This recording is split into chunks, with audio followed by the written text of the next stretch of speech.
Relax and enjoy as Don Tony gives you news and reviews from AEW, NXT, and indie wrestling too. Know what's happening in the world of wrestling without the hate and clickbait. It's Wednesday night, Don-O-Mite. And now, your host, Don Tony. All right, we are less than 24 hours away, everybody.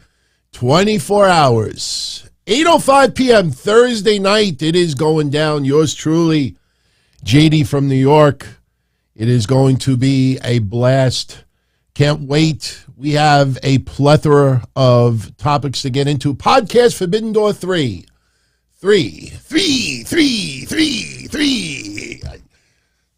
How's everybody doing tonight? AEW playing a lot of politics tonight. We will talk about it. Hope everybody's enjoying the evening. Unfortunately for me, I am having herbal tea. I am battling a cold, but there was no way that I was going to avoid doing this show tonight. And you want to know, nice little treat too? I got this mystery envelope delivered to me today. It's from WWE. You know, I don't know what's in it. So towards the end of the show, we'll open it up, see what it is. You know, and I had someone call me out and say, well, how do we know, you know, you didn't just buy this stuff? Well, you know, the next sit down, I'll put a screenshot. You can see the behind the scenes of my WWE shop account. I don't order anything other than sometimes getting some prizes that we give away. And speaking of prizes, we have to stop doing these AEW predictions contests. We could do ratings. Oh, and by the way, no World Series game on Friday, everyone. No. The Phillies and the Astros are not playing each other on Friday. What is going to be the excuse with the AEW Rampage rating when they're advertising Shibata?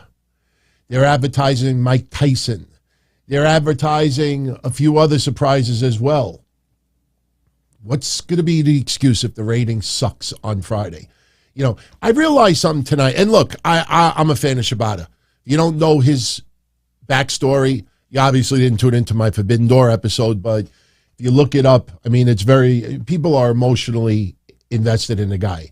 But, you know, I noticed something on AEW more than anything, and this is not across the board. I don't want everybody to feel that I'm pointing a finger at you. What I have realized is that a lot of AEW fans, they like foreplay. They don't like intercourse. And you're probably saying to me right now, DT, what the fuck are you talking about? Let me explain. They like the surprise. They like the build. They like the vignettes. They like the debut. They like, you know, the return surprise. But when it comes to the actual wrestler's career, the Redeemer, he redeems another week without even being mentioned. Lana did an interview talking about Miro's lack of use in AEW. My point is, you know, let's see what happens Friday. If you paid attention to that Baltimore crowd, you would have thought Shibata and some of the other surprises that came out tonight.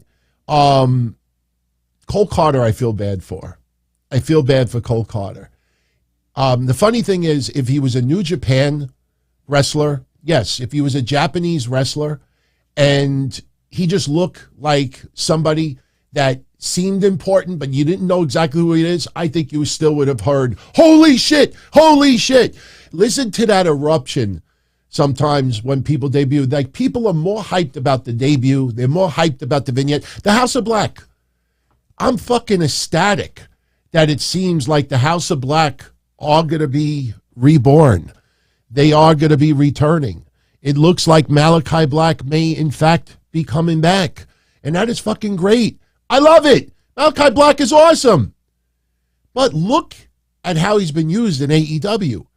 So when I see people today getting excited about the vignette, holy shit, that was amazing, epic, unbelievable, Julie Hart is perfect. You know, what the fuck happens once they're back on TV? Do you think they're going to leapfrog over the elite? You think they're going to leapfrog over a bunch of other people? If that was the case, why hasn't it happened before? Why hasn't it happened when, there's an old saying, you strike while the iron is hot?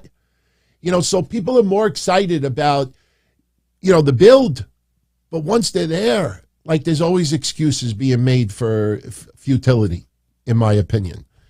So, speaking of Colt Carter tonight, for those that don't know what I'm talking about, Jay Lethal opened this, and look, as I said the last couple of weeks, we don't do full-blown recaps anymore. We'll do a quick overview. If you want to go see the shows, you can. I'll do a quick overview of Dynamite and NXT. Tonight's going to be a short show because tomorrow is going to be, the big one. The big one! I mean, I always treat every show big, but tomorrow, obviously, it's going to be huge. We definitely want to save some big combo there. But, Darby Allin and Jay Lethal opened up the show tonight.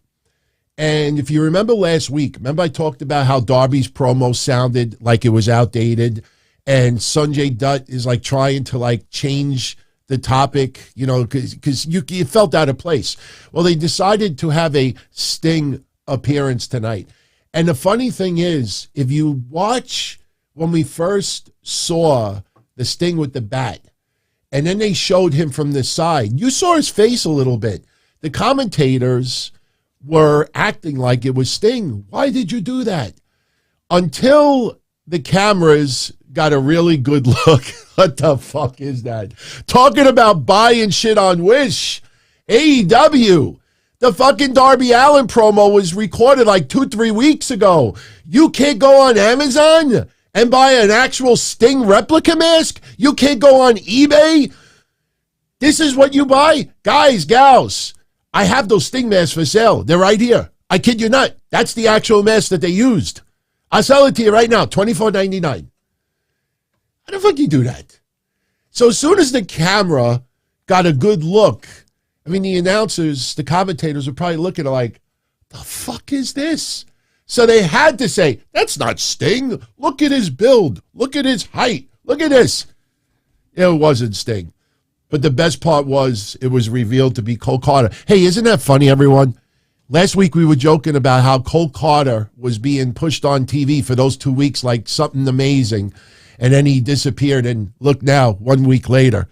It always seems to happen that way, right?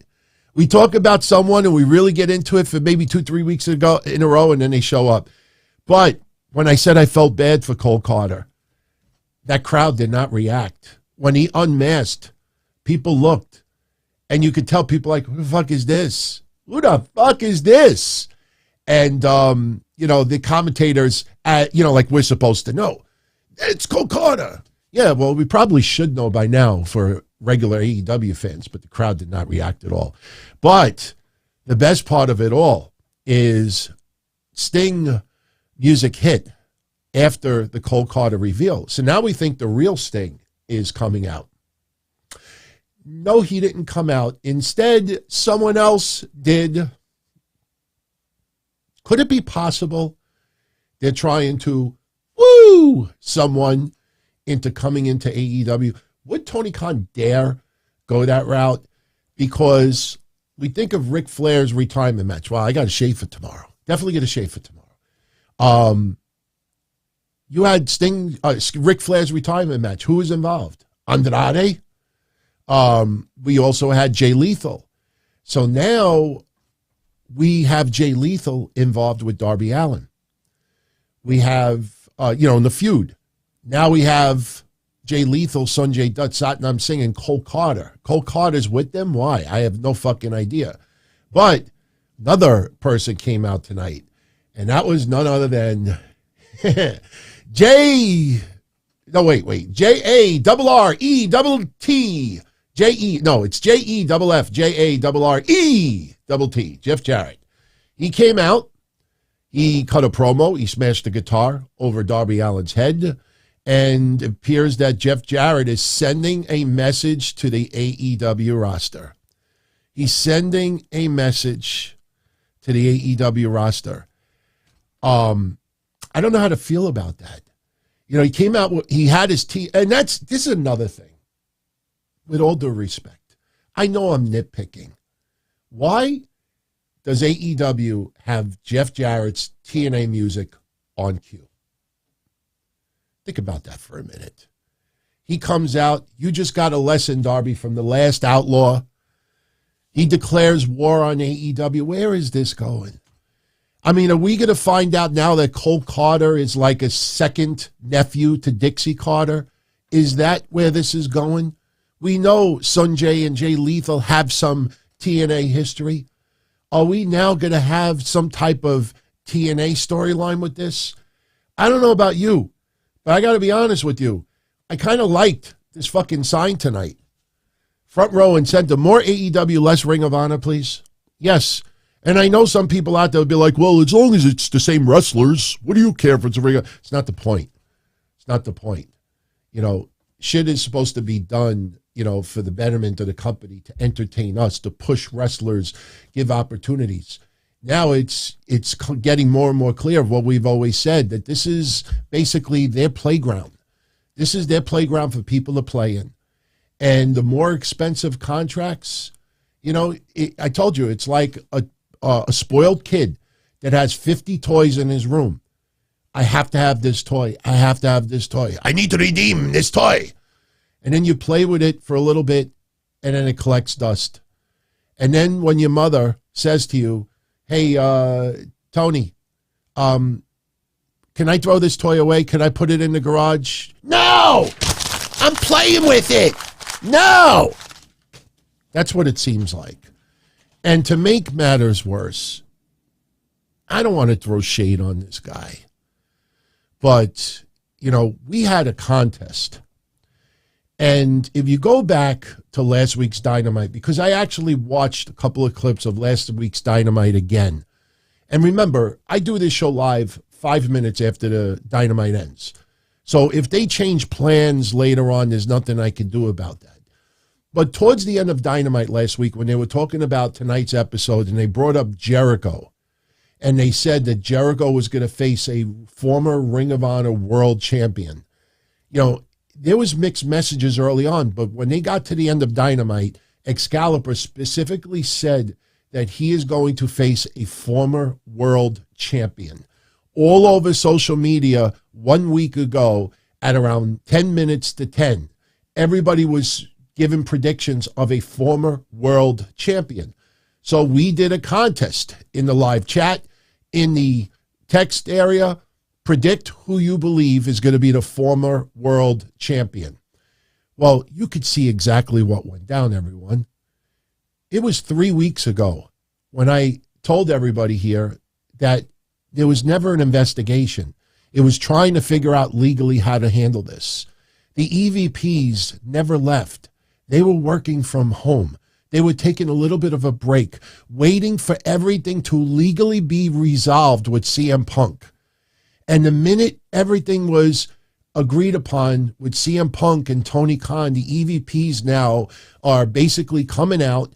They're feeding the crumbs to the websites. The smear campaign of CM Punk, you know, is in full force. When somebody tried to put that story out there that his dog got hit, lost 2 teeth and this and that, you know, quickly, the news media, Meltzer and others, that story was calculated upon the return of the EVPs. You could see what's going on.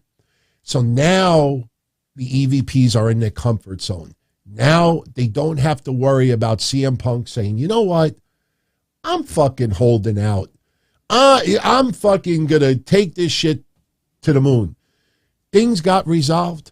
So now the EVPs get involved. Oh, who would be the best person? What former Ring of Honor, not world champion, but champion, anybody in Ring of Honor, who would be the perfect person to put out on that TV? Let's think about who CM Punk has really, you know, put down, you know, that people that are in AEW. Now, it couldn't be Hangman Page. Hangman Page is not a former world champion. I don't know if he's I don't know. He might have held the belt elsewhere, but, you know, still, and here's some good news for Hangman Page. Tony Khan did reveal, I don't know if it was today or over the weekend, but he did an interview with someone, And he said that Hangman Page is medically cleared, that he's good.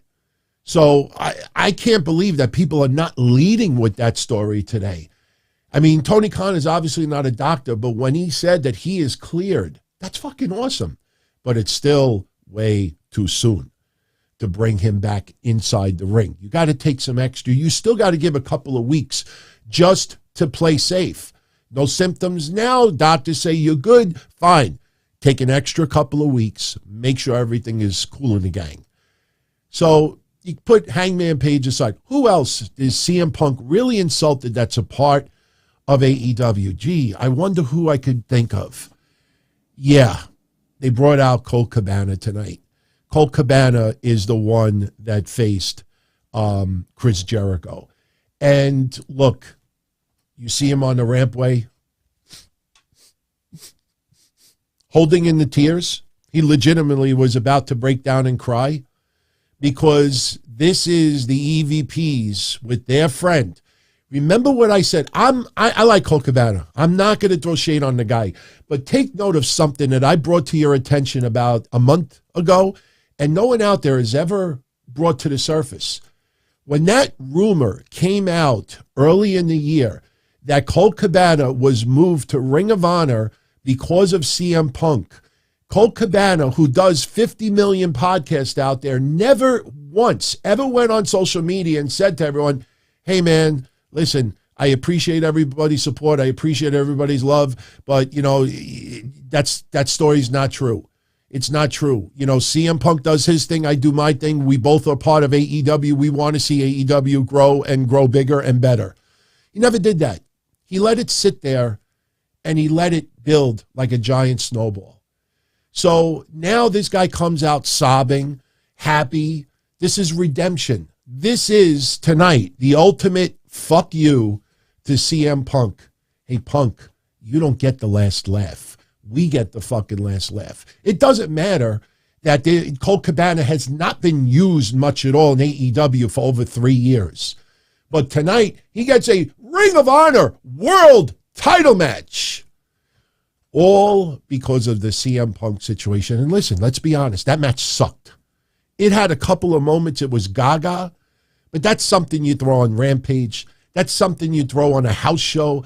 That's not something that you hype up for a week. That's nothing but political football tonight. That was nothing but politics.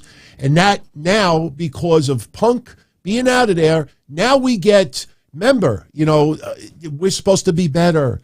You know, the haters out there. You know, I watched over the weekend, and I was late to the game, but I watched over the weekend what went down with JD from New York and all these people in AEW. And look, I'm not going to suddenly kiss JD's ass because what went down. I'm going to make a point here. I was trying to see what every person out there had to say of importance. And what I found was, and this has to do with tonight, what I found was, you know, you got a lot of people out there that will rag on JD, call him every name in a book, and they say he's horrible, but the shit that they want done to him, you know, what they're writing is just as bad. You know, the IWC this weekend, the worst of the worst came out in people, but there was something else. Once Jade Cargill got very upset at JD not looking forward to the match with Marina Shafir tonight. Britt Baker came out of the woods. Rebel came out of the woods. Peter Avalon, a whole bunch of people were throwing a lot of political jabs on there. And one thing that really pissed me off more than anything, Rebel said something that, you know, this has been building for months. And we have all paid attention. She said something like that. I will have the exact quote tomorrow. And I'm saying to myself, wait a minute. You have a whole bunch of people within AEW that apparently this angry at this guy, and you don't say a word until one person really starts the bomb, lights the fuse, and then everybody gets in their comfort zone. Oh, let's gang up. Let's come out. This and that. You know, when someone has a problem with a stance that I take or if I talk too much politics, or if I say this, or I take this attitude. I want people to speak up to me right away. DT, I'm kind of a little bit offended with this, or I don't like this. Why do you keep it inside for a year, 6 months, 9 months? If it pisses you off that much, you come out and you say something, or you don't say it at all. And what's happening now is that when people get in their comfort zone, that they got backup, they don't have to worry. You think Kenny Omega wants to get sued? You think he wants to have any legal issues with Punk or anybody else? No. Now they're comfortable that we're back to 2020, everyone. Dorothy, this is 2020. We're not in Kansas anymore. We're not in 2022 anymore. We're in 2020. And now you get all these people who act higher than thou, that they're very good people. And we don't want... we hate mental abuse, and we hate bullying, and we hate this, and we hate that, and all this stuff online. But man, when someone wants to give it, they're all there to fucking hold the weapon with them. It's a shitstorm. And what happened tonight, that's just basically saying, fuck you, CM Punk. And the worst part about it is Tony Khan doesn't have any control over this. Because Tony Khan, the only thing he supplies is the money and the energy. But without the EVPs, and I've said this since the night of the media scrum, I defended CM Punk that night. Because there's a lot of people in AEW that feel the same way as CM Punk, but they don't have that political power. And listen, I'll leave you with this and we'll move on. This sends a message. CM Punk, the biggest, most revenue-generating wrestler that AEW's ever had. CM Punk, the biggest star, the person who should have had probably the most power, and he was still taken down by the EVPs and a lot of the media. If you could take down CM Punk, there ain't nobody you can't take down. This sends a message to everybody else on that roster.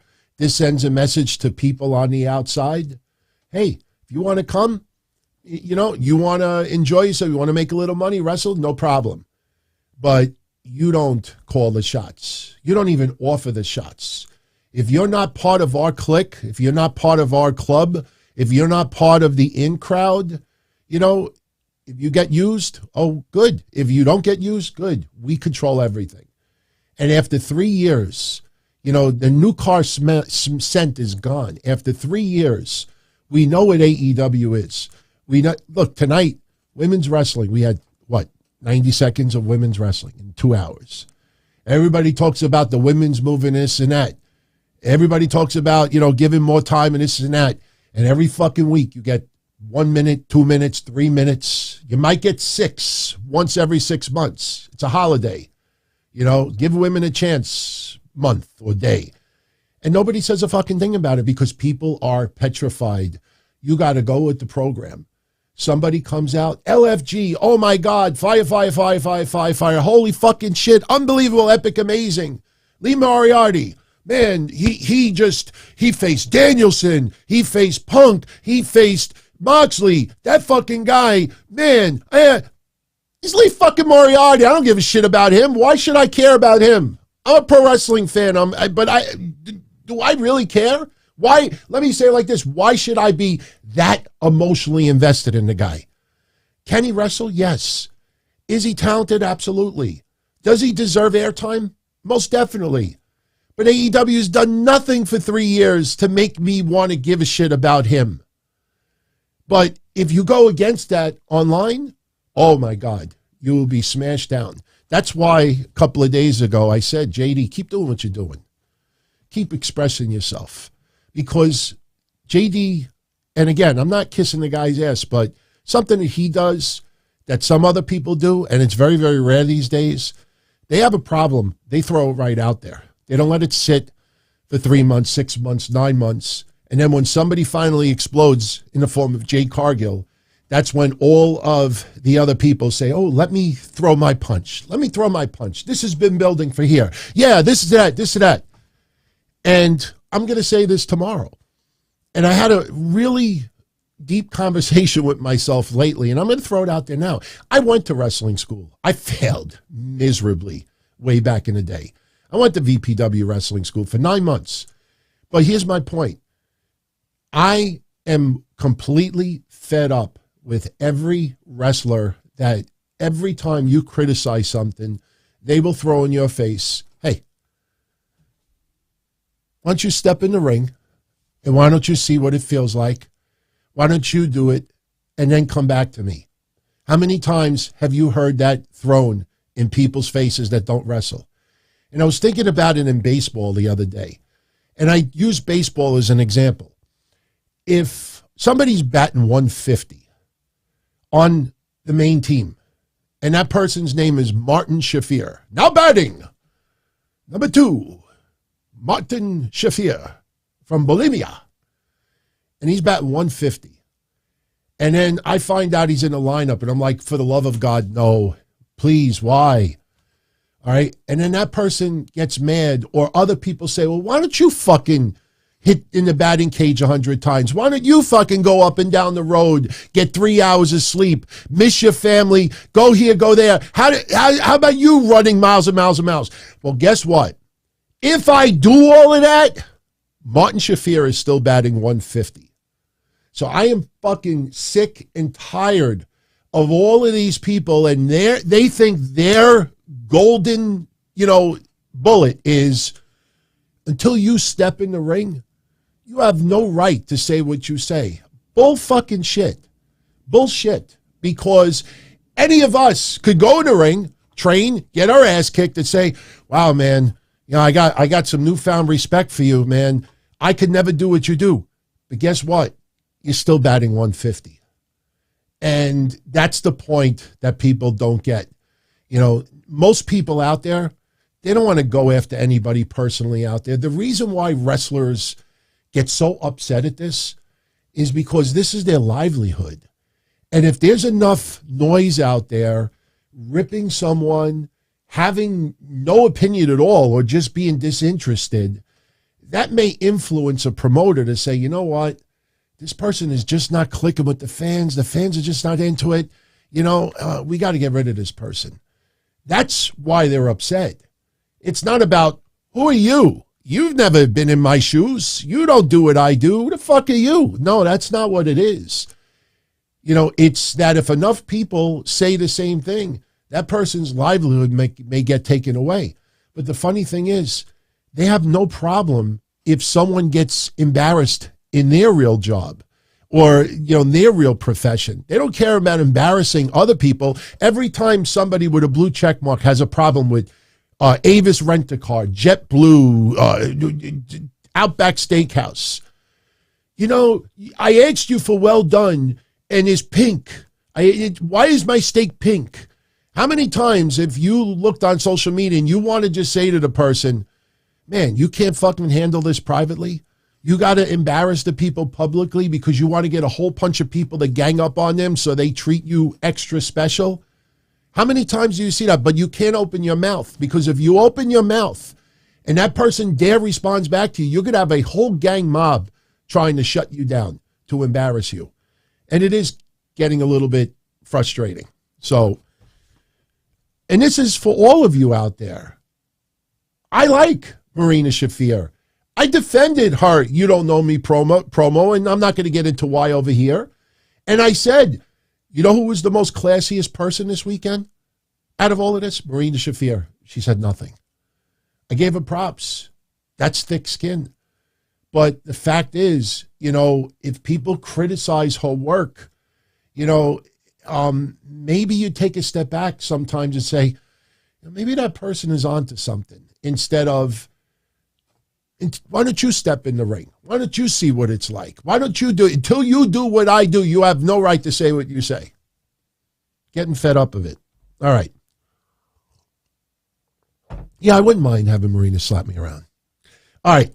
Obviously, I filled a little bit of time tonight because we don't have that much to get into. So, as we said, Jay Lethal beats Darby Allin. Beginning in a match, Satnam Singh, Sanjay Dutt to come out. Kind of stupid because Satnam Singh interfered in the match, and instead of the referee disqualifying, Jay Lethal, he ejects Singh and Sanjay Dutt. But then we get this mysterious Sting to show up at ringside, hits Darby Allin with the bat. After it's over, it's revealed to be Cole Carter. Then Sting's music hits. We think Sting is coming out, but no, Jeff Jarrett is behind Darby Allin. He gives him a guitar shot right across the head. Jeff Jarrett sends a message to the AEW roster, putting everybody on notice. So could this lead to another Legends tag match? I'm not saying that Ric Flair is being considered, but man, wouldn't be surprised if we see something like maybe Sting and Muta, versus Jeff Jarrett and Sanjay Dutt. So I'm just saying, or Jay Lethal. It feels like this is being built to and you know what? It may happen at all Full Gear. May happen at Full Gear. That might be the reason why Jeff Jarrett came out now. He might just be there for a couple of weeks. No idea. I'm not going to criticize the man because I thought he did a great job with the Ric Flair stuff. And he actually is not, for his age and his shape, he's not embarrassing himself. The question is, do you want that in AEW? So, all right. Jon Moxley beats Lee Moriarty. Ethan Page is on commentary. William Regal, I'm assuming, was not there because I guess, did anybody see him when they had the big brawl with the Jericho Appreciation Society in the Blackpool Combat Club? I don't remember seeing him on the rampway, but he was not on commentary for Moxley's match. Ethan Page was on commentary. After Moxley beats Lee Moriarty, Ethan Page knocks out Moxley with a kick to the face. I don't think, a few people are saying they didn't see William Regal on the stage. I think William Regal was off today. And you know what? I have no problem with that. Regal deserves a little bit of rest and respite once in a while. Don't both of those words mean the same? All right. Saraya, Britt Baker, Renee Paquette was supposed to have a sit-down interview. The sit-down. Britt Baker is no-showed. She's not there. We have an empty chair. Kind of looked like the Brock Lesnar, Bobby Lashley segment from Raw. But Britt Baker was absent, so Renee is there just with Saraya. They're talking a little bit, and Renee hits Saraya with the question, are you cleared? Are you cleared to return? And Saraya says, you know what, Renee? I was going to do this today, but I'm going to save it for next week because there's one more doctor I want to talk to. Dr. Britt Baker, obviously. So next week, Saraya will confront Britt Baker, and she will reveal what we talked about a month ago. Saraya will be able to return to the ring. Saraya will face Britt Baker at Full Gear. So when Saraya was talking about the doctor she wanted to consult, that is the doctor that she's talking about, Dr. Britt Baker. Now we get the video game segment. The Acclaimed present the Daddy S Birthday Bash.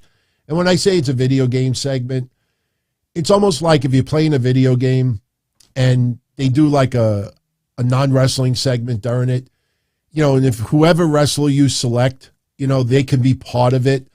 This felt kind of random at times, but the Acclaimed, they come out with Billy Gunn. Billy Gunn has his hands wrapped. So apparently the pliers, were to break the bones in Billy's hands. They had a whole bunch of signs in the crowd. Crowd loved it. And they're looking for gifts from the crowd. They take a kid-made giant scissors that look really, really cool.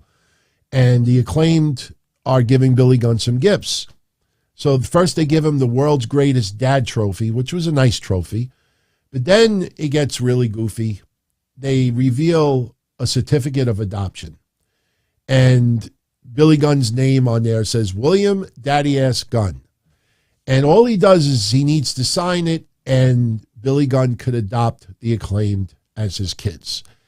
So the Gunn Club show up, and they're upset.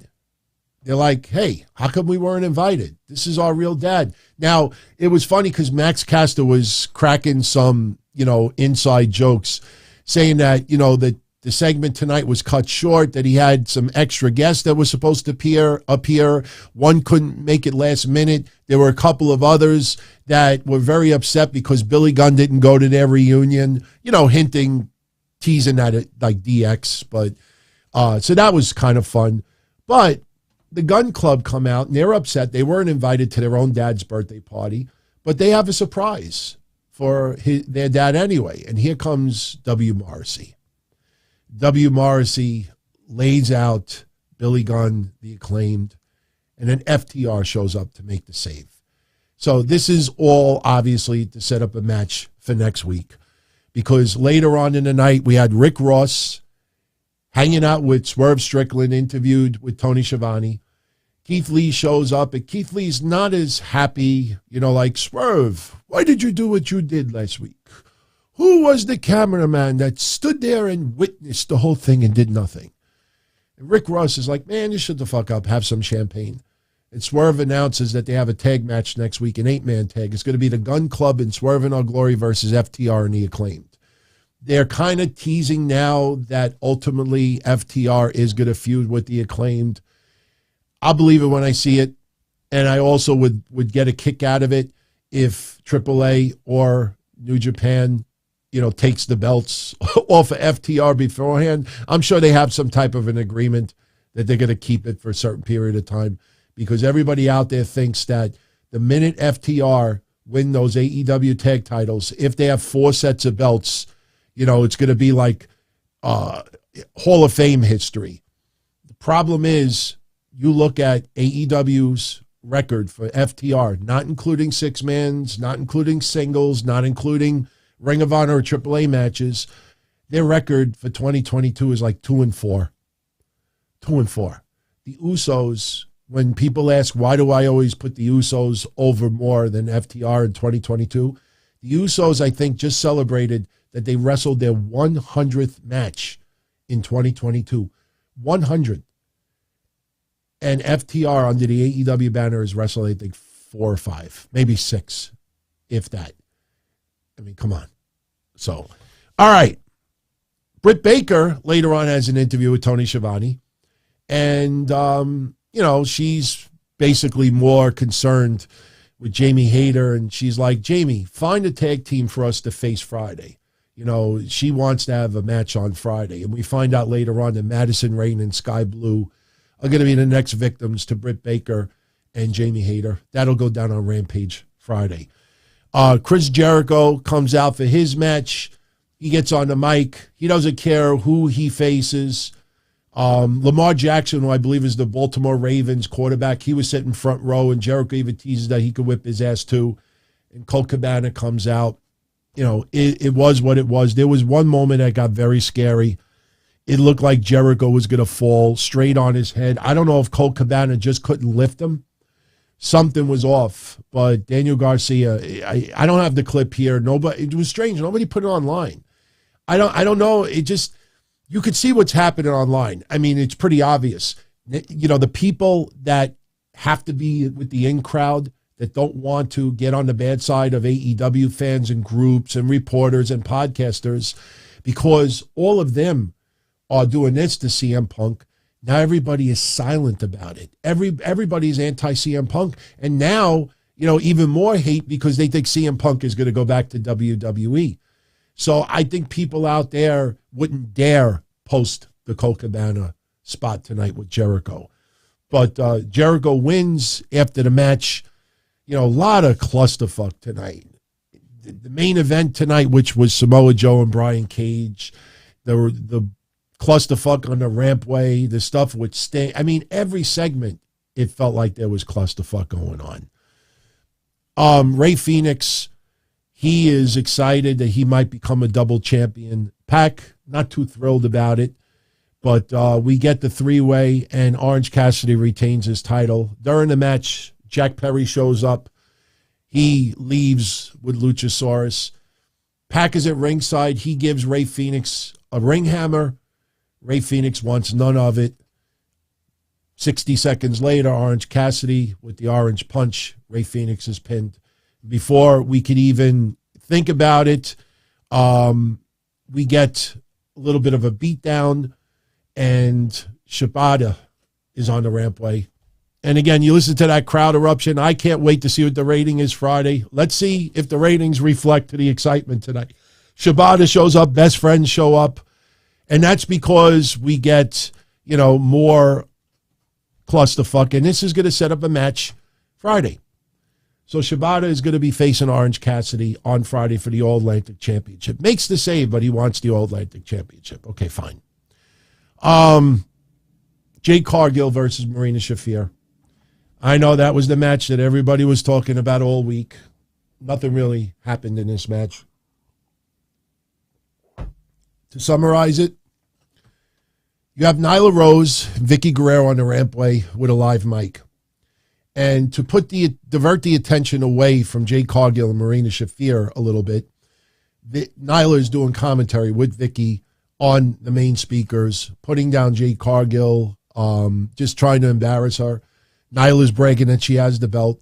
When Jade Cargill finally, after about 30 seconds, diverts her attention to Nyla Rose is like, I hope you know how to count.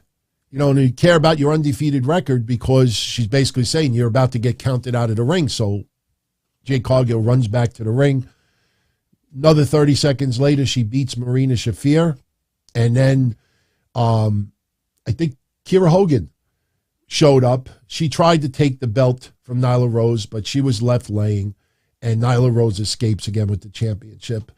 It was 3 minutes of really, honestly, not much, to be honest with you. Chris, why would you think that it would be anything other than a squash? The whole storyline is Nyla Rose has the belt. So this is probably going to lead to Nyla Rose versus Jade Cargill at Full Gear. And, Jade Cargill's not, first of all, no one is going to have a 7-minute match with Marina Shafir right now.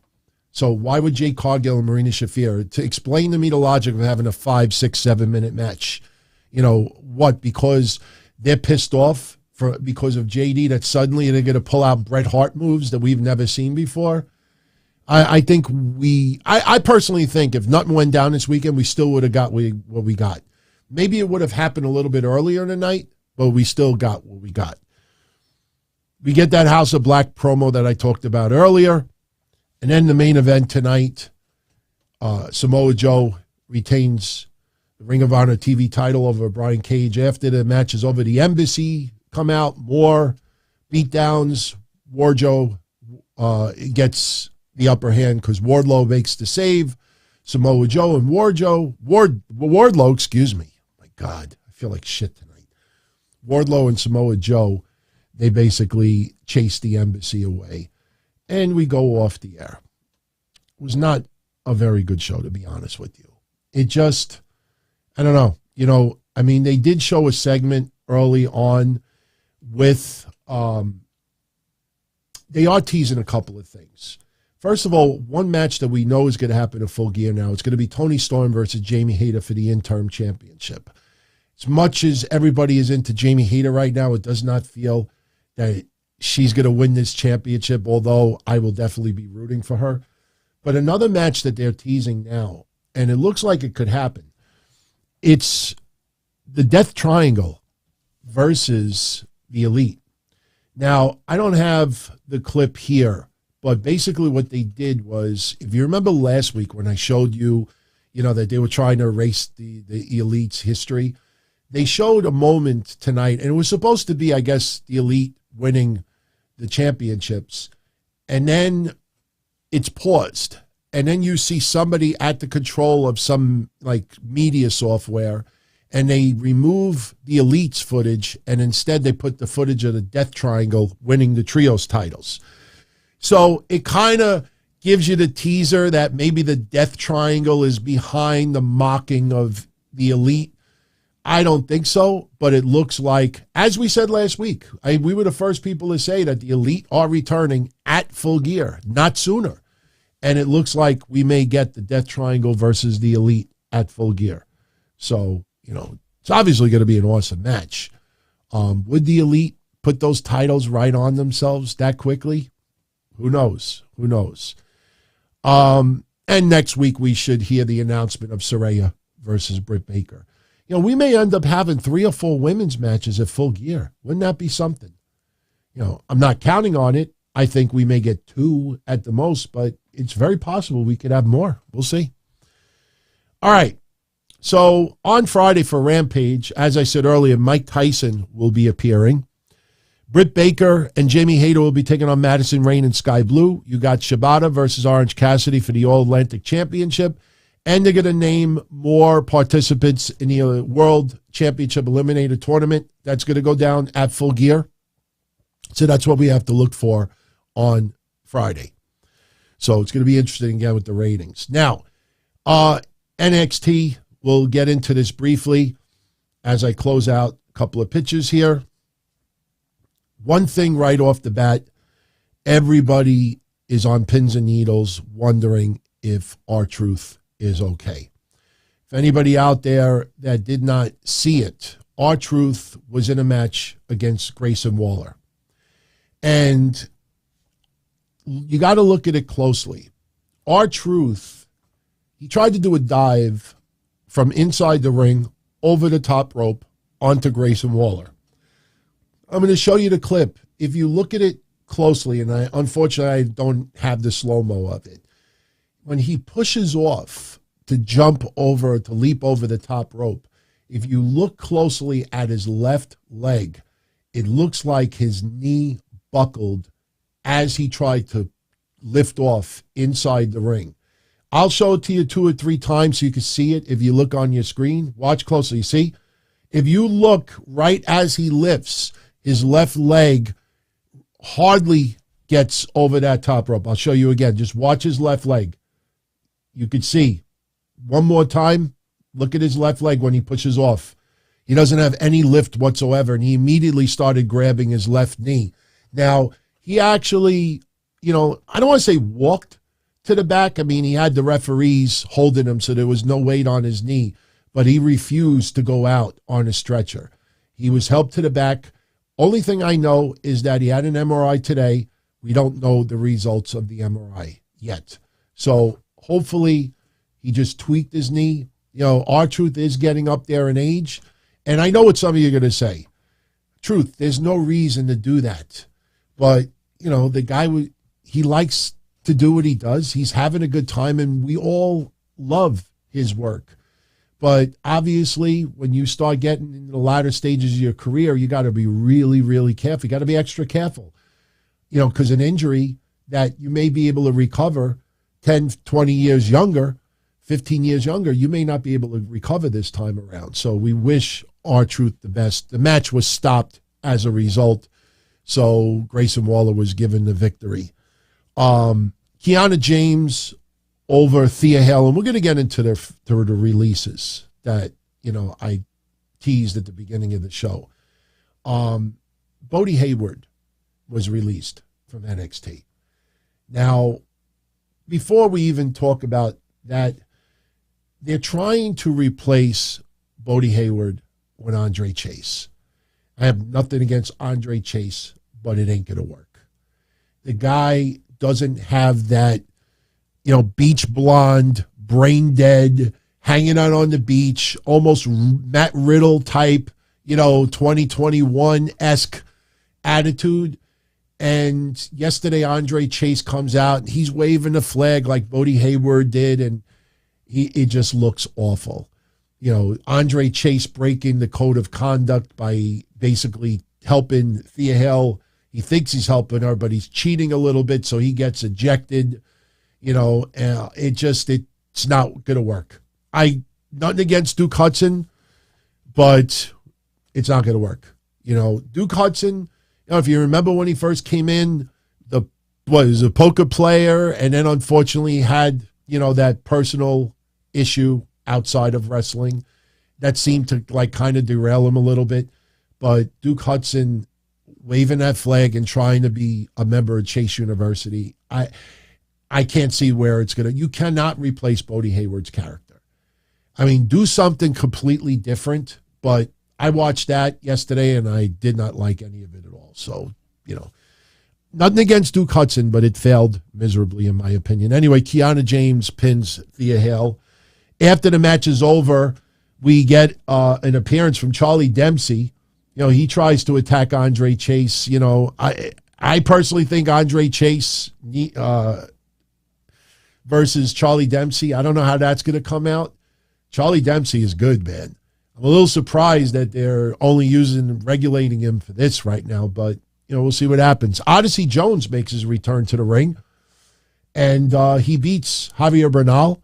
And Odyssey Jones, long road back, he is recovered. He looked pretty good, and we'll see where it goes. I will tell you that Odyssey Jones is one of the more beloved wrestlers within the WWE community.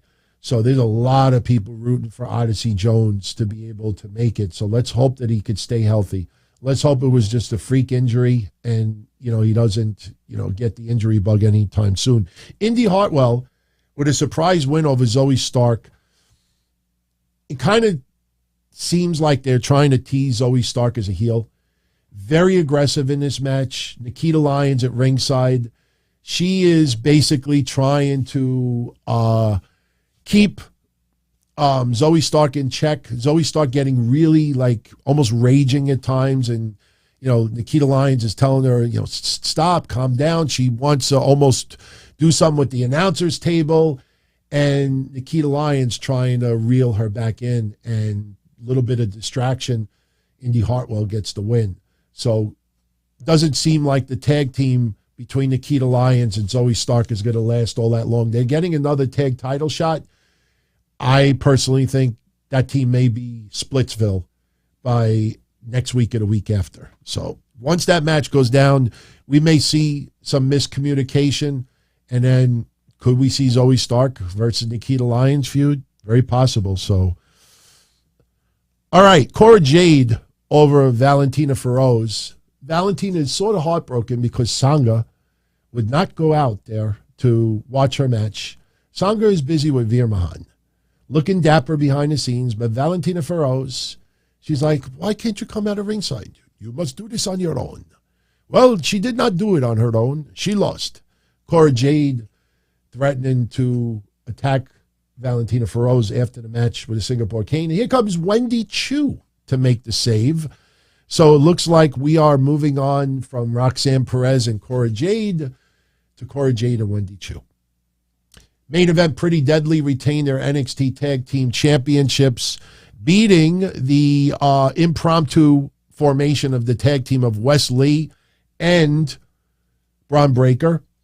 Basically, both guys could have become double champions yesterday, but that did not happen. Carmelo Hayes, towards the end of the match, shows up, gets involved, and it was kind of funny because, Carmelo Hayes caused the victory, for the team of Wes Lee and Braun Breaker.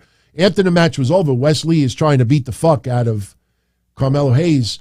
Braun Breaker's looking at his heavyweight championship. I'd be a little pissed off at Carmelo Hayes too. Hey, you screwed it up for me also. But no, he's looking at his title and he's all happy and everything. So Von Wagner shows up and lays him out. And earlier in the night, Apollo Crews kind of hinting that he's next in line, which we've talked about before. Von Wagner, he's also thinking that he's going to be the next champion. So JD McDonough still is in the title picture. So are we leading to a four-way match in December? Possibly. So we go off the air with Apollo Crews and JD McDonough having to stare down in the back and Von Wagner laying out Braun Breaker in the ring. I did see that Scripps. Somehow I missed the segment last week. I might have just been preparing for the Patreon show last week, but I did see the Scripps segment yesterday. And basically what it is, if anybody doesn't watch NXT, they're pretending that you're hearing the voicemail greeting of the WWE Performance Center. They have a different voicemail greeting. It's not, you've reached the WWE Performance Center. Please leave a message after the tone. Beep. But then we get this distorted voice, issuing threats to NXT. A lot of you are asking me, who is it going to be? I mean, to be honest with you, I don't know if it's going to be anybody that we even know, as far as a household name, because they have signed a couple of people from the NIL program. They signed people last year in Las Vegas, and it could very well be one of those signings. It doesn't necessarily mean that it's someone that we know. It's not going to be Dominic Dijakovic because he had his own segment yesterday with the burning of the mask. So he will be returning in the next couple of weeks, but that's not him leaving the Scripps message for anybody that's asking. And we had a sit-down interview yesterday with, and we'll get to the Mandy Rose segment because I got 40 seconds of fun in a few minutes. I have some video for you.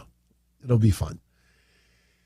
We get the Schism being interviewed by Vic Joseph. And obviously the focus of this interview was Ava Raine. Ava Raine is talking about how she's been around WWE her entire life. Nobody ever took the time to get to know her other than Joe Gacy, other than the Schism. When she was recovering from an injury, nobody reached out to her other than Joe Gacy. Vic Joseph is accusing the Schism of brainwashing Ava Raine, and she makes a remark towards the end that, you know, the Schism accepts her for who she is, even throwing a little jab about her father without mentioning The Rock's name. You know, it doesn't matter what my family thinks. You know, I would have popped if she would have said, it doesn't matter. She should have got up, looked in Vic Joseph's face and really angry and go, it doesn't matter. But she did a good job yesterday. She didn't do anything wrong yesterday. Is she going to knock it out of the park with promos? No. Was she believable? Yes. I thought she did a fine job yesterday. I had no complaints whatsoever. And then we got one last segment to talk about, and that is Mandy Rose's 1 year celebration. This was great. And it was great for me because of one person. I don't know if anybody watched the segment yesterday, but there was one person in the celebration that I thought was the MVP. No, it was not Mandy Rose. No, it was not Alba Fire. It wasn't JC Jane, and it wasn't Gigi Dolan. To me, the MVP of that segment was this guy. Because this guy had to hold 3 glasses of champagne for about 7 minutes. And listen, you know, obviously he's in shape, but I don't know if I could hold a tray. Maybe we'll do that on an episode in the future. I will pour 3 glasses we'll put water in it, and I'll just hold it like this for 5 minutes. Actually, it's not even fair because I'm sitting down, so it's actually a little bit easier. But let me hold it for 7 minutes, and you see what happens. And as I watched the segment yesterday with this guy, I just couldn't help but pay attention to him holding the champagne. Now, unfortunately, WWE put online a very edited version of Mandy Rose's speech. So they cut out about 2-3 minutes of it. So I really couldn't get as many clips as I wanted to. But I took little pieces of that segment.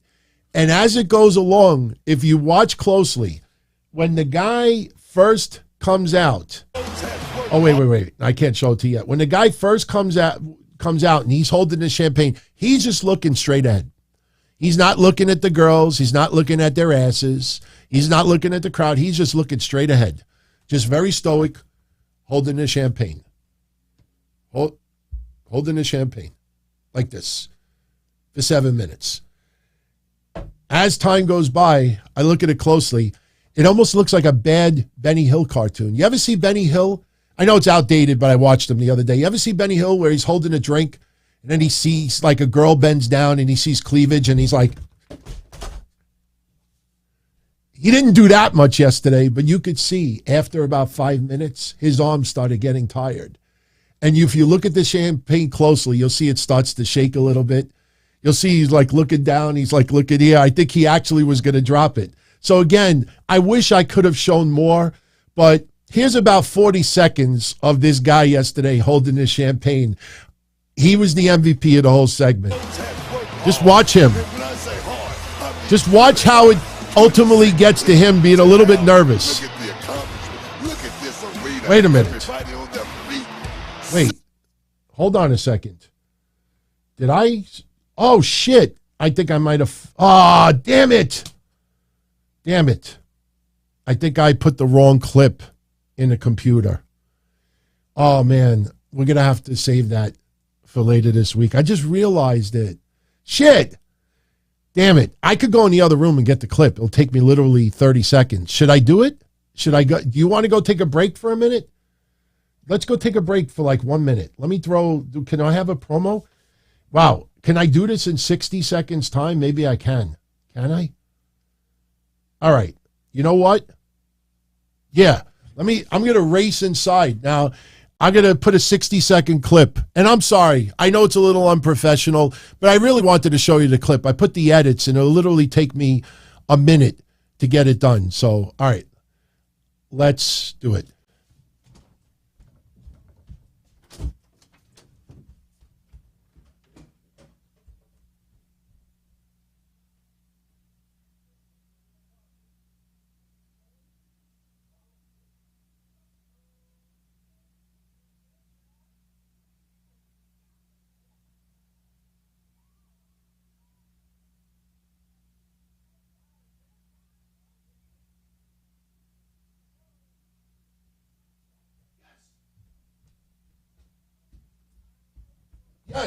Yes. Holy shit.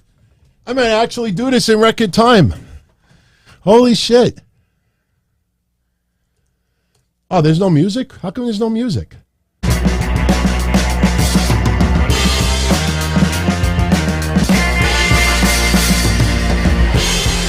Wow. I actually did it in less than a minute. I'm kind of proud of myself. I can still move around a little bit for being this old fatty. All right, let me pull it up. Where are you? Mandy. Here we go. Wow, I was pretty proud of myself. I literally took the file, uploaded on Dropbox, ran into this room, downloaded it. All right, here you go. This is why I thought he was the MVP. All right, here. Mandy, last night. Just pay attention to him. And when I say hard, I mean really hard. 2016. 365 days of being the most dominant champion. You fought legends, underdogs. Because that's all I was. His arms start to shake. For 4 years. Ratings don't lie. Merchandise sales don't lie. And you Here people thought that I couldn't hold the NXT Women's Championship. He's getting a little nervous. The greatest women wrestlers The champagne's starting to shake it a little bit. entire world. No, because it's the damn You look at the truth. liquid, it's starting to shake. And I have stepped on every single one. He's like on my arms. way to the top. I love it. Damn, does it feel I love it. good? Oh, man, that was great, man. I give him credit, man. He was the MVP of that segment. I watched that. I'm like, you go, man. 7 minutes. That was awesome. I'm glad. I thank you for letting me do that. You know, I literally, that was not fun. You run into the other room. You got to pull up the Dropbox, upload the file, put it back. Wow, you could do a lot in 30 seconds. Manscaped.com. Okay, so Alba Fire spoils the party. She shows up, ruins the segment. She even, I think, super kicked the guy holding the champagne, and she's going to challenge Mandy Rose for the championship in 2 weeks. Do I see Alba Fire dethroning Mandy Rose after a year? No. I feel like something else is going to transpire. Maybe someone is going to make a surprise appearance, and maybe that leads into December. Or maybe somebody shows up, and that leads to a 3-way or a 4-way in December. But I'm nothing against Alba Fire. You watch her work closely, she still needs improvement. Now, I know there was a little bit of controversy yesterday because Mandy Rose proclaimed herself as the greatest NXT Women's Champion of all time. I mean, honestly, anybody who is a heel, when they have a championship, they will proclaim themselves as the greatest of all time. That's what heels do. They are very full of themselves. So Mandy Rose, look, she's had a phenomenal 12 months, and she has done a great job with the Women's Championship. And honestly, right now, I would not take the title off of her either. But her proclaiming, look, is she Asuka? No. But, you know, her saying that yesterday, I had no issue with that whatsoever. So that was your episode of NXT. Now, ratings-wise, NXT yesterday, last week they did 716,000. This week they did 670. Let me tell you something. That is a excellent rating for NXT. going up against the World Series on top of it. 670 is a phenomenal number. And again, look at the NXT ratings from 2020 and 2021, and it'll blow your mind. Even parts of 2019, they're doing better now in the ratings than they did in at least half of 2019. That was black and gold era. So you could see, the progression of some stars, and, it's starting to pay off. I mean, NXT does not feel like it did at the beginning of the year. And listen, it's fun. Not for everybody, but for me, it's fun to watch people develop and grow and turn into stars. It's a pretty cool thing. Look, Hobbs, Powerhouse Hobbs laid out Wardlow at the end of the night tonight. That guy should be so much further on the food chain in AEW.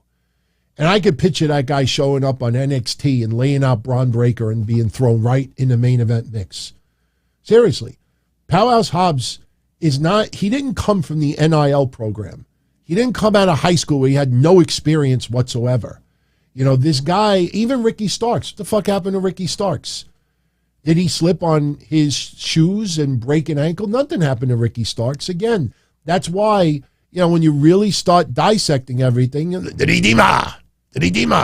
Lana did an interview, and she was hyping up her own show, and she was talking about Miro and the lack of use by AEW. And this was her response, and I quote, "It's casting. It's the director. It's the showrunner. At the end of the day, we are hired talent. If you really don't like the person you're working for, then go start your own wrestling promotion and see how that goes." She says that you go there and you basically become whatever you're made of. But at the end of the day, Tony Khan is booking the show. And it's Tony Khan's decision to book people. So basically what she's saying is, look, there's no issues with Miro. It just, Tony Khan is the boss, and he is not booking Miro right now. I mean, what logic is that?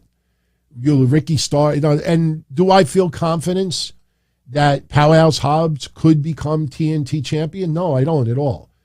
I think he'll get a quick run. Maybe he faces Wardlow at Full Gear, loses, and then he disappears again, other than the YouTube shows. That's what it sure feels like for me. All right, so let's start bringing this home a little bit. I want to give a shout out to a couple of people who were very generous tonight, sending in a little bit of fundage. Ronnie C. with a 10 spot. AEW playing major politics tonight, putting Colt Cabana out there against Jericho. I remember everybody saying that AEW is better than the politics in WWE, and us tonight was making a statement. Tonight was sending a couple of messages. The EVPs sending a message to the entire roster that no one there is more powerful than us and Tony Khan. And, in the end, that's got to be frustrating for a lot of people. It's got to be extremely frustrating. They also sent a message to CM Punk that, in the end, we win. In the end, we come out on top. And your buddy, Colt Cabana, that you embarrassed, and you brought up, and didn't they even reference Colt Cabana's mother tonight? I could swear I heard something in the background referencing her mother. So now everybody is comfortable to be a dick. People are concerned about getting punched in the face or bit or sued. Everybody plays the victim. But we're in 2020 once again. And, in the end, they're going to win out.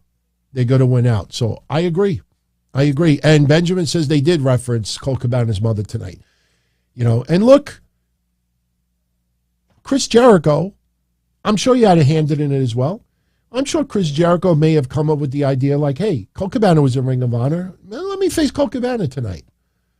I'm not discounting credit. Look, I am a big fan of Jericho. Props to him, putting himself in the position that he's in. You have to admire that. And the guy is working his ass off. He's not kissing ass to get to that spot. He's working. Some people may even say, they're a little surprised how much Jericho is still working in the ring. But I wouldn't be surprised if Jericho had a hand in this as well. And especially if Jericho is going to keep that power, then obviously and look, Jericho might be the number 2 in Ring of Honor, and the EVPs are the number 2 in AEW. So if Jericho, Tony Khan may give all the power in the world for Jericho as long as it's got the Ring of Honor name in front of it. For the Elite, it's got to be the AEW. I don't think the Elite gives a shit that much about Ring of Honor. I think the Elite, because they founded AEW, they want their fingerprints all over AEW. I don't think the Elite could care less about Ring of Honor. So, okay, Chris, you want power? No problem. You're the godfather of Ring of Honor. And for Kenny Omega and the Young Bucks, you're the godfathers of AEW. So that's what it feels like. It's certainly the way it's perceived to me. Problem is you can't trust the media to tell you the truth or not. KD, a box is on its way to you. Should come to you the next day or two. Chaos as well. A few others I will be doing this weekend. But just want to let you know, look out for that. Dynamite, toilet flushing. He groaned a lot, but he had to laugh during that interminable Acclaim segment. At the end of it, poor Billy Gunn was made to lay on the floor, and his adopted sons had just laid there on his birthday. Well, I think the whole adoption thing is stupid. It's corny. It's feel-good moments. It's to set up an 8-man tag match for next week. FTR and the Acclaimed versus the Gun Club and Swerve and Our Glory. Obviously, this is set up to have the Gun Club eat the pin. You give a win to FTR and the Acclaimed, and then after the match is over, they kind of tease that, hey, we're on the same side, but, ultimately we're going to get those titles. That's what this was tonight. Nothing more, nothing less. Where W. Morrissey fits in all, again, that's why I called it the video game. Like, insert anybody you want to show up like that. I tell you, it was very interesting that a week ago, people were talking about MJF enjoying a week off. I don't know why you would advertise that a week ago, because I remember last Friday we were talking about it, and I remember mentioning it on Saturday's show that MJF was not appearing at this Dynamite. I don't know why they would mention that so early in the week, but they did. There was no MJF there tonight. By the way, William Regal, as I said earlier, did cut a quick backstage interview with Tony Schiavone. And it was pre-recorded, obviously, but pay attention to something that William Regal said. He is far from the devil. Like MJF is not there yet, and the way Regal was talking, this is basically, he's insulting MJF that you got a long way to go before you're the devil. You pay attention. MJF is going to attack William Regal. In my opinion, I think MJF has to attack William Regal to show William Regal, yeah, you want to see how much of a devil I am? And he beats the fuck out of Regal. I don't know how much of abuse Regal could take, but that will obviously add a lot of heat to the match at Full Gear. Problem is, Full Gear is coming up a lot quicker than you realize. So it almost feels like it's got to go down next week or it doesn't go down at all. So, no, Benjamin, on social media, they were advertising all over the place. Everybody was talking about how he wasn't going to be around for a week. So, want to give a shout out to King of Games 405. Thank you for the 5 spot. Am I surprised Tony Khan allowed that Cabana stuff on TV? No, it doesn't surprise me at all, because of what I've been saying in a lot of the synopsis over the last 9 months. Tony Khan is a reflection of the foundation. It's not like Tony Khan met with the Young Bucks and Cody and Kenny Omega 4 or 5 years ago and had this vision, and this anti-WWE and, putting to life, this. And they all act a certain way, and Tony Khan acts a total different way.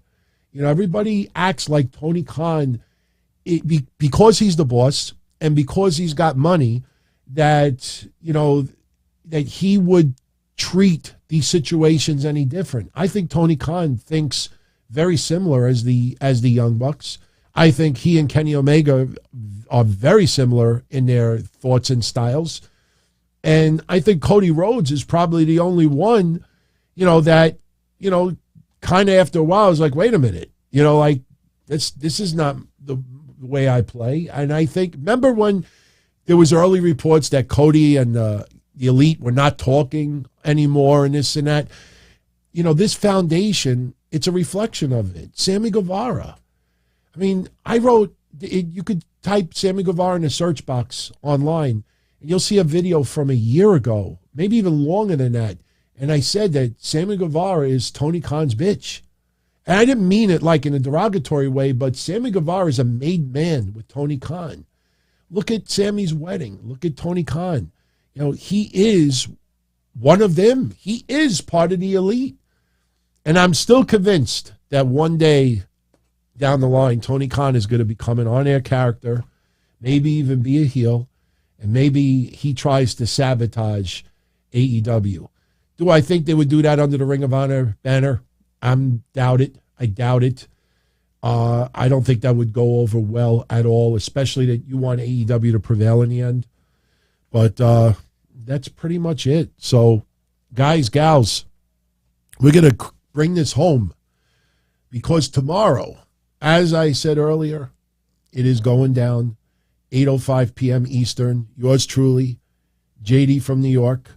And these are the final topics list of what we're going to get into. Now, keep in mind, obviously, I always say super chats are not required, but they are appreciated. Anybody that sends any in tomorrow, we're obviously going to give a little priority, get into their subjects as well. But as far as advanced topics, rather than answering individual questions, we made up a list. This is what we came up with.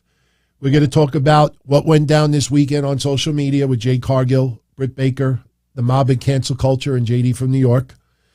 We're going to tell you what we believe Wyatt Six actually is, Uncle Howdy and Uncle Harper, because I know we have two totally different views on that. Should Bray Wyatt feud with Roman Reigns before or even at WrestleMania? I think we probably both agree on that topic. There's all these reports that Bray Wyatt feuding with Roman Reigns is imminent because WWE underestimated how over Bray Wyatt is. I think that is a load of garbage.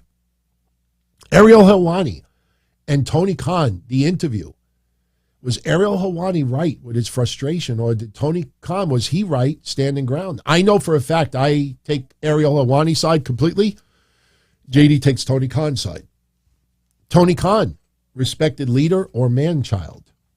Can the AEW backstage drama and infighting ever be repaired? Are news sites and newsletters causing unrepairable harm to AEW? CM Punk versus the Elite. Whose side are you on?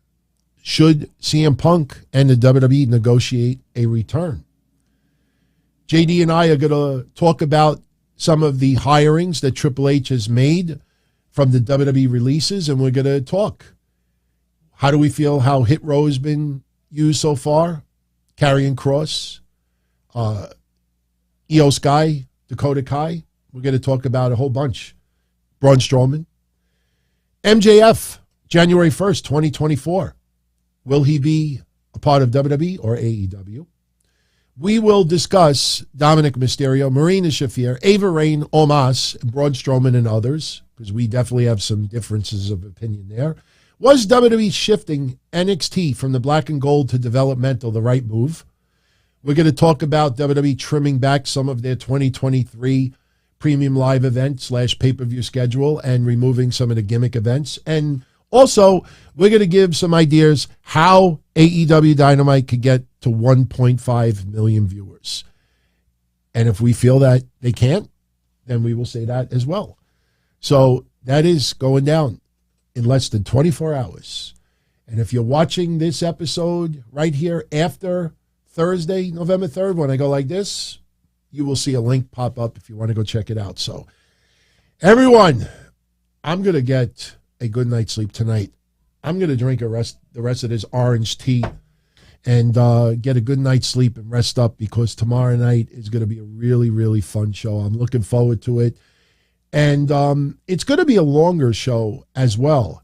How long we go is really going to be up to all of you. We'll see what kind of feedback we get as the show is going. We'll see what kind of questions come in. But that is primarily the topics we're going to talk about.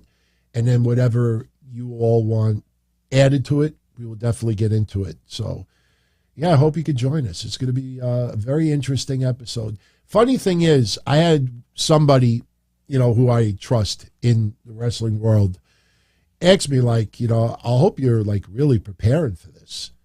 I'm like, what do you mean? He's like, JD's going to go for the jugular. He's going to stand. I'm like, no, man, I'm just going into it. I'm going to go into it with no notes, because we're just going to have just our honest discussions about this. It's not about winning an argument. How you feel about a certain topic, is the way you feel. No answer is wrong. But, if you talk about how you truly feel, you really don't need to rehearse. You don't need to write things. I mean, I probably will take down some numbers, because, when we talk about ratings with NXT, I want people to know exactly what those ratings were in 2018, 2019, 2020, 2021. But for the most part, we just go in with the list.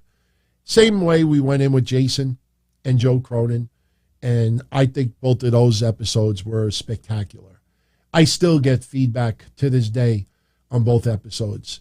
Really, really fun conversations. And tomorrow, and listen, I think for some of you out there that don't like JD, I think you're going to see a side of JD tomorrow that you don't normally see. This is going to be casual. It's going to be fun. I'm sure we're going to really hold our ground with some of our discussions, but this is not going to be, ranting all night long. So it's going to be fun, man. It's going to be a lot of fun. So, all right, everybody. Much love as always. If you enjoyed tonight's show, smash that like button. If you know anyone out there that may enjoy the channel, or even tomorrow, let them know about it. We want the shit to blow up tomorrow. So feedback always appreciated, welcomed, and I bid you farewell. I'll see you tomorrow night, 8:05 p.m. Special night, November 3rd. Take care. As far back as I can remember, I always wanted to be a podcaster. For me to live any other way was nuts. To me, those goody-good people who worked shitty jobs for bum paychecks and took the subway to work every day and worried about their bills were dead. I mean, they were suckers. They had no balls.